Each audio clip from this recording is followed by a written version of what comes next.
Jared's fourth availability since Game 3. Can't wait to hear all these questions. All right, we're going to start with make them good, Jesse. I guess I'll ask you the same thing that I did after game one. How is Ross feeling? We haven't seen him on the ice here since that injury. He's doing better. Yeah, still not there yet though, but he's obviously getting better every day, but he's got a little bit of time yet, I think. Go ahead, Ryan.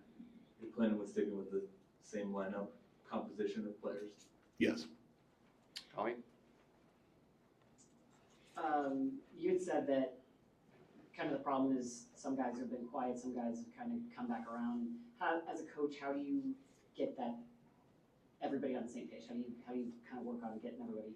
Well, they're all on the same page. I just think that, some guys have played better in certain games than others, and we're playing a team like the Dallas Stars, and we need everyone sort of firing on all cylinders. So that it's just conversations with those guys and seeing talking to them about what they're feeling on the ice and trying to give them any sort of tactical or positional advantage that we can get that might be able to help them out a little bit if we're noticing some tendencies in their game.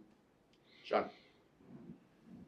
Jared, how do you feel about Brock's series so far, and what more would you like to see from him moving forward? So a little bit quiet at the start of the series, but I thought he played a really good game at home the other night. I think if he comes back out and plays the way he did the other night at home, then that's a pretty good game from him. And part of that line's responsibility is to help produce, right? So as long as they're getting those chances, that can be really helpful and beneficial to our team. So, but I'm pretty happy with the way they played Game 3, and hopefully they just ramp it up from there. Evan and Pierre. I know in the regular season you like to look at 10-game increments, especially with analytics. Do you have to change kind of how you view analytics in a shorter series where every game is more do or die?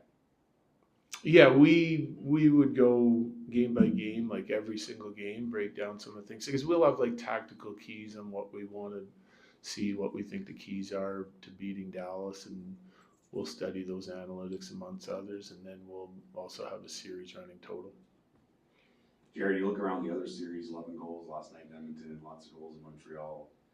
This series feels like every 5 inches of ice is a war. What do you attribute that to? Because there's obviously a lot of talent in both lineups. Yeah, well, and two of the highest scoring teams in regular season too, I think, so or top group of highest scoring teams, but also two teams that are very capable and have been good defenders, especially second half of the year. So I think it's just desperation to win, and you got to check the right way. Otherwise, because you give Dallas a handful of chances, they're going to score a handful of goals, right? So we have to be sharp in that regard. I've liked the defending. I said the other night I thought Game 3 was their best, and there obviously makes it hard to find ice. With they come at you hard and with numbers, and they're physical, and they've got really capable defenders. So that's what it is. It's fighting for those opportunities, and then, like I touched on yesterday, when you get them, you got to capitalize on them. And we haven't done a great job of that through 3 games of the series. Finish with Jesse. We've asked you a ton about Gabe over the last 3 years and even here in the last couple months, but are these the moments where it's really nice to have him back in that room?